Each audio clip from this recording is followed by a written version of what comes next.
Namaste everyone. Today we will talk about relationship. Relationship is not about it is built on perfection, but it is based on patience, trust, respect and willingness to grow together. Every relationship has challenges, but how we are dealing that challenges depends on that. But those challenges became stepping stones when two people choose love over ego and understanding over arguments. सच्ची relationship वही है जो हम patience जिसमें होते हैं, जिसमें trust होता है, जिसमें एक ओपन कम्युनिकेशन होता है, रिस्पेक्ट होता है, वही एक सच्ची रिलेशनशिप है। ट्रू रिलेशन ये नहीं है कि उसमें कभी गलतियाँ नहीं होती है, गलतियाँ होती हैं, पर उस गलतियों से हम कितना सीखते हैं, दूसरों को माफ़ करते हैं, हर मुश्किल में एक दूसरों का साथ देते हैं। यही एक सच्ची रिलेशनशिप की पहचान है। When two hearts support each other dreams, I am again repeating, when two hearts support each other dreams and remain united during difficult times, their bond, their love bond, or we can say their relation bond grow stronger and stronger, and they overcome from any obstacle. Healthy relationship means respect, trust, communication and commitment. जहाँ respect होती है, जहाँ विश्वास होता है, जहाँ commitment होता है, जहाँ ओपन कम्युनिकेशन होता है, वहाँ रिलेशनशिप स्ट्रॉन्ग होता है, स्ट्रॉन्ग बॉन्डिंग होता है। अगर इनमें से एक भी इम्बैलेंस हो गया तो उस रिश्ते की बुनियाद कमज़ोर पड़ने लगती है और फिर रिश्ते में दरारें आ जाती हैं। तो हमें ये सब चीज़ ध्यान रखना है। एक अच्छी रिलेशनशिप करने में ये सब की बुनियादों की ज़रूरत होती है। जिस तरह आजकल के रिलेशनशिप टूट रहे हैं, आज की जनरेशन में हम सब एक रेस में भाग रहे हैं for better job, better position, better salary, better achievements and promotion and etcetera etcetera etcetera. इस दौर में भागते भागते हमारे अपने पीछे छूट जाते हैं।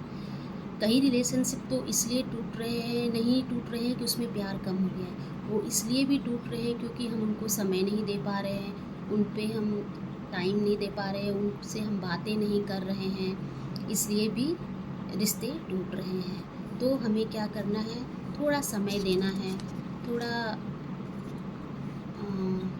प्यार देना है, थोड़ा विश्वास रखना है और थोड़ा कमिटमेंट देना है। हम कभी कभी कहते हैं ना कि हम ये सब किसके लिए कर रहे हैं, आपके लिए कर रहे हैं, अपने लिए कर रहे हैं, फ्यूचर के लिए देख रहे हैं। बट अगर उस फ्यूचर बनाते बनाते आप इतना भी बिज़ी मत हो जाइए कि अपने रिश्ते को समय ही ना दें, उनसे थोड़ी देर बात ही ना करें। अगर कोई गलतियाँ हो गई, एक दूसरे की गलतियाँ गिनाने में रह गए तो क्या होता है, रिश्ते कमज़ोर हो जाएंगे, रिश्ते टूट जाएंगे।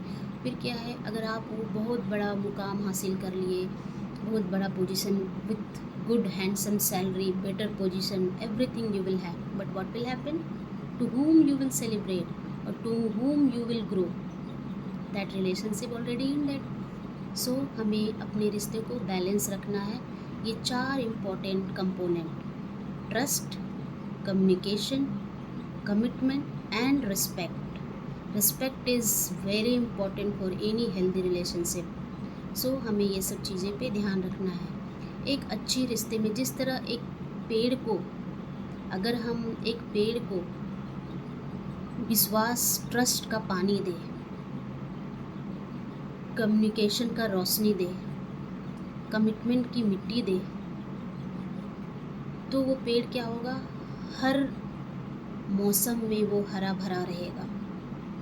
तो ये सब हमें ध्यान रखना है, ये सब हमें करना है, ये सब में फोकस करना है। सक्सेस लाइफ में बहुत इम्पॉर्टेंट है, बट अगर उस सक्सेस से हमारे अपने पीछे छूट जाए तो वो सक्सेस कोई काम का नहीं है। फिर आप उसको, जब वो सक्सेस आप सेलिब्रेट करना चाहो तो आपके तो अपने तो है ही नहीं, अपने तो आपके पीछे रह गए हैं। तो हमें अपनी लाइफ को ऐसे बैलेंस रखना है कि हमारे रिश्ते भी ना टूटे और हम सक्सेस भी हो जाए। तो हमें ये 4 चीज़ों का ध्यान रखना है, ट्रस्ट रखना है, रिश्ते में विश्वास बहुत ज़रूरी है, एक ओपन कम्युनिकेशन रखना है, कमिटमेंट रखना है और सबसे ज़रूरी बात क्या था? रिस्पेक्ट। हर रिश्ते में क्या है? रिस्पेक्ट बहुत ज़रूरी है, रिस्पेक्ट रखना है। तो हम इन चारों चीज़ों को अगर रिश्ते में खाद डालते रहें तो हमारा रिश्ता कभी नहीं टूटेगा। कभी अगर आपको लगे किसी चीज़ की शक के दायरे में हो सकता है किसी कारण में वो ट्रस्ट थोड़ा डगमगा रहा हो, तो उसको क्या करना है? हमें ओपन कम्युनिकेशन करना है, उस बात को आमने सामने बैठ कर सुलझाना है। आमने सामने सुलझाने से हमारा रिश्ता मजबूत बनेगा। कभी कभी क्या होता है, कोई ऑब्स्टेकल आ जाता है, तो उस ऑब्स्टेकल में आप अपने साथी का पूरा सहयोग करें। दोनों साथी एक दूसरे का ओवरकम करने को, उस ऑब्स्टेकल से ओवरकम करने का कोशिश करें, उस प्रॉब्लम को सॉर्ट आउट करने का कोशिश करें। दोनों साथ में उससे संघर्ष करें और every relationship faces challenges, but when these challenges become stepping stones, then the people should choose loves over ego, understanding over arguments. और ये सब क्या करेगा? हमें विलिंगलेस करेगा ग्रो टुगेदर होने में। हम अपने रिश्ते में इसको ग्रूमिंग कर सकते हैं, हम अपने रिश्ते में आगे बढ़ सकते हैं, अच्छे से हम इसको बैलेंस रख सकते हैं। कभी कभी थोड़ा इम्बैलेंस अगर लगे कभी कि रिश्ते में हो रहे हैं, तो सही समय में right attention eight right time with open communication and love over ego and discussion over argument, तो हम अपने रिश्ते की बुनियाद को मजबूत रख सकते हैं। आज के लिए यहीं तक, अगली बार मैं कोई नया टॉपिक लेके आऊँगी। For today is motivation is on relationship. So, मैं Sanju Kumari as a motivational speaker today discussed about how to make the relationship successful. धन्यवाद। Good night.